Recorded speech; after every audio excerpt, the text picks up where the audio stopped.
Hi guys, and welcome to episode 29 of On the DL. Dakota and Lan coming in hot. Today we want to cover the top three strength training mistakes.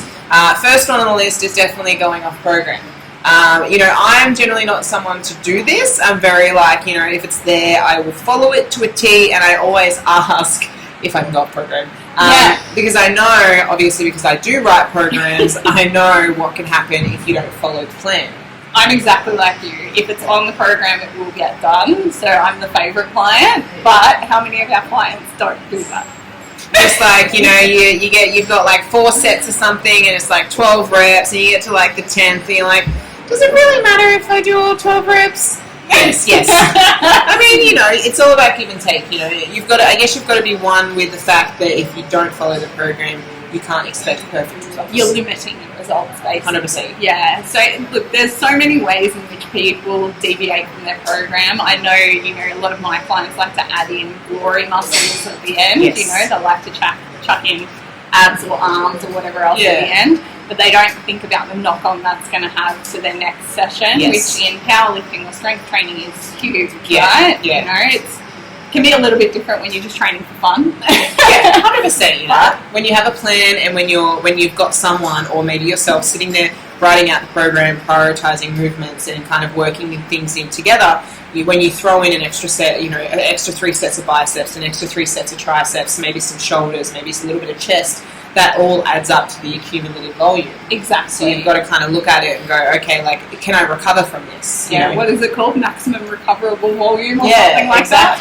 Exactly. Like communication between, if somebody's writing your program, communicating with them, definitely asking. I mean, in most cases they'll say yes, or they'll find a way to work it in. But that's when you communicate when you actually write the program. So definitely communicating what you want can really help you kind of stay on program. That's exactly right. And 9 times out of 10 your coach will ask you. Often people don't share this information for some reason. I'm not sure if it's because they feel like asking for something will mean that the program that they get is not as good as what they should, or I don't know what it is, but your enjoyment, much like with food, is necessary to keep you adherent. So if putting in a set of bicep curls is going to keep you adherent, they're going to do it. 100%. It comes down to obviously performance and execution, and obviously getting someone stronger or getting someone leaner or getting someone, whatever your goal is in the gym. There's got to be that 5% where you're like, okay, they don't really need this exercise, or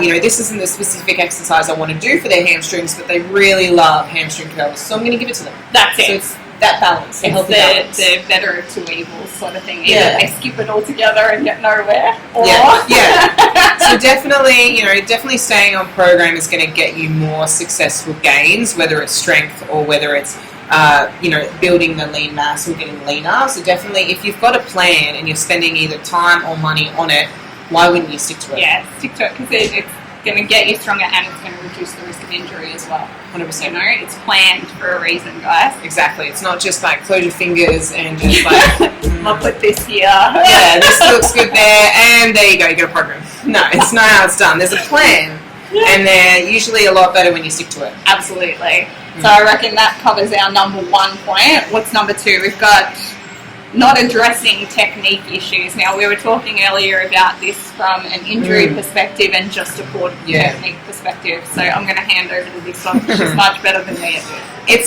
It's quite a complicated topic, because obviously there is no perfect technique. Everybody's got different leverages, everybody's got different goals, and everybody's got different movement patterns. So there really is no perfect technique. It's more so about how you move. And, are you pain-free? If you're not pain-free, you need to address it.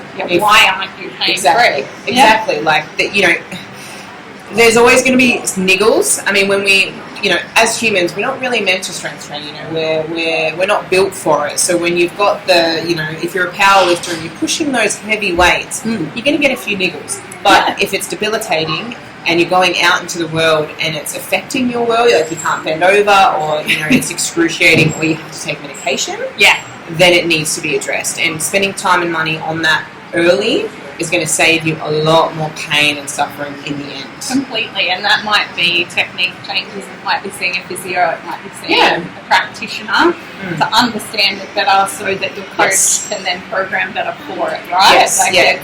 And tell your coach, if you come in and something hurts, whether you cut the session short or whether you just push through that pain, communicating with your coach or whoever you have there is obviously going to help you obviously change things, because chances are your coach doesn't want you to push through pain, and if they do, probably shouldn't be a coach. Yeah, that's it. Exactly right. Yeah, there's a big difference between first week back at the gym after lockdown and being struggling through.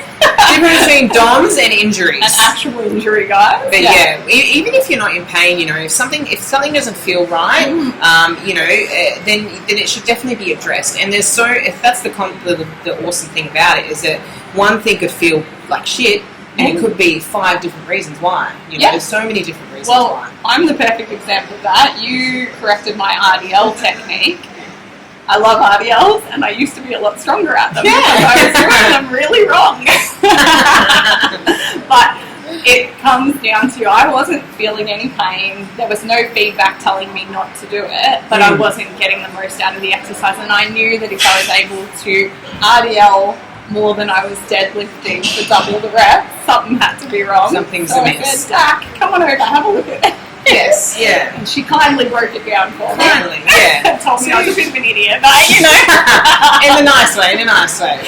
But you don't have to be in pain, and injury takes time. You're not gonna get injured the first time you move wrong. It's gonna take years or months to kind of build up, and obviously it depends on the intensity and the type of injury. Yeah. But you don't have to be in pain to do something wrong, and you also if you're in pain, it's not the end of the world either. You can address it, you can get it fixed and worked on, and you'll be back to normal. But the longer you leave something that just isn't right, the worse it's going to be in the end. And the longer it's going to take you to get out of it. 100%. The theory of if you walk 10 kilometres into the forest, you're going to have to walk 10 to get back out. Exactly. So it's a long walk. Find it early, fix it early, problem solved. Yeah.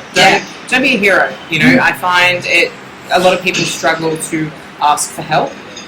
Or take help, take advice, It's funny though, isn't it? Because the people at the top of the sport are the first ones to ask for help. They're the first ones to recognise when they need to see a physio, when they need to touch up, when they need this, when they need that. Because improvement and progression is so important to them. That's why they do it. Yeah. So we need to take that mentality through to young lifters or early lifters and sort of say, let's prioritise that. And you can be confident and you can be cocky, but I get advice all the time, and I'm sure you would too, and you don't have to take it all in.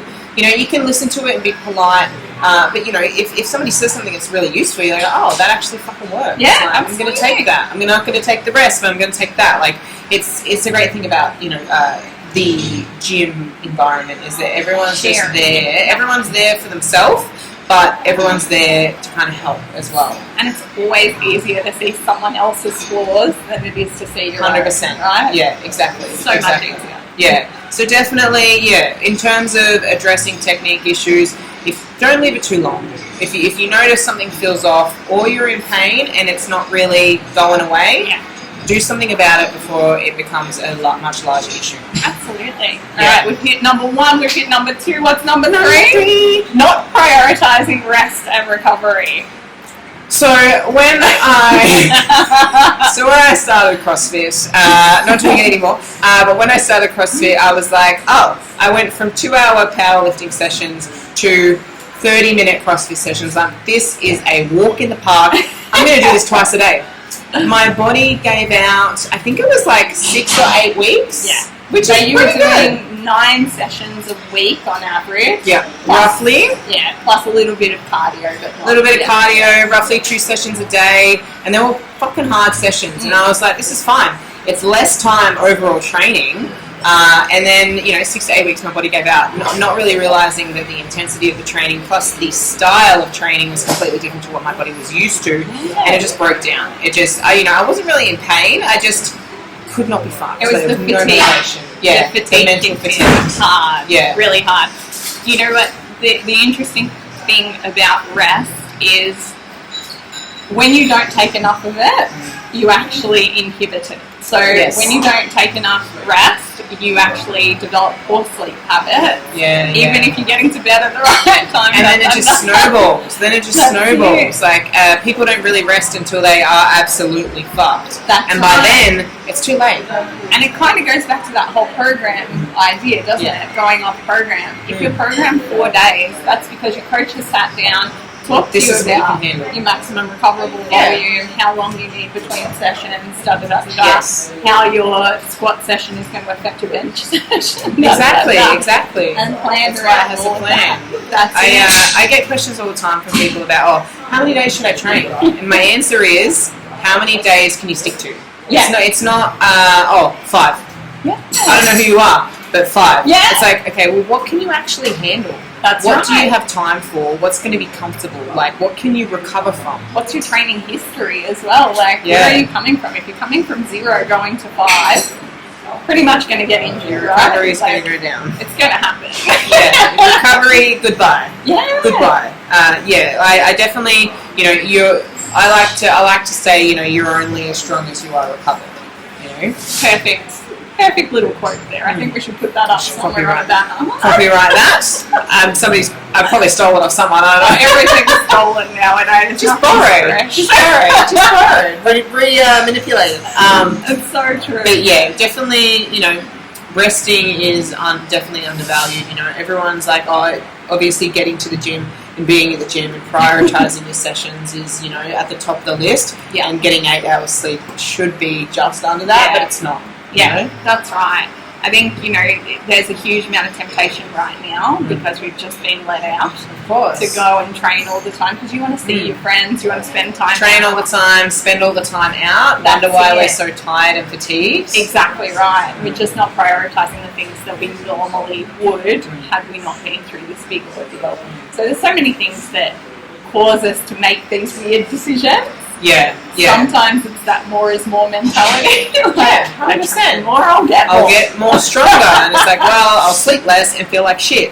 But it's just all about balance, It's like, okay, how much time per week are you putting towards your training?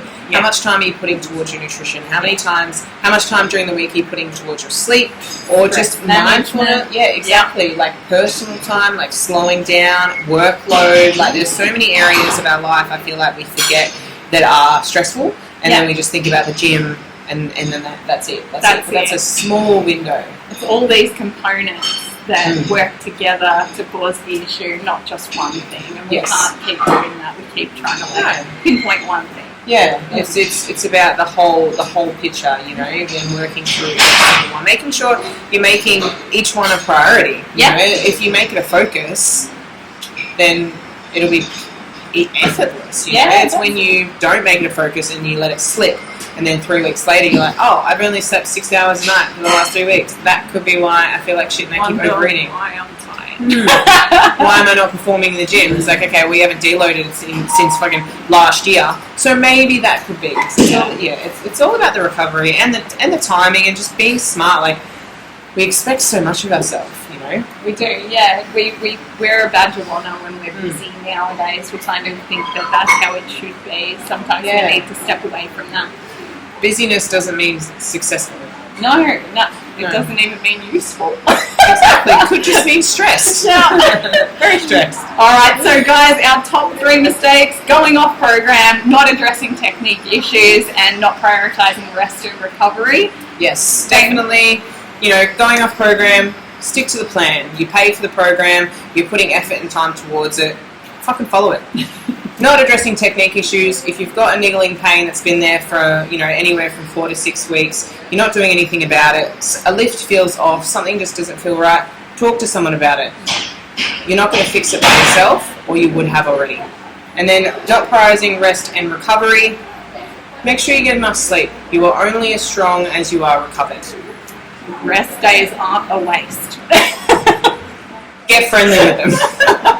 But thank you for watching, guys. Next week we will be covering the top 3 mistakes on lean mass gain. Yeah, buddy.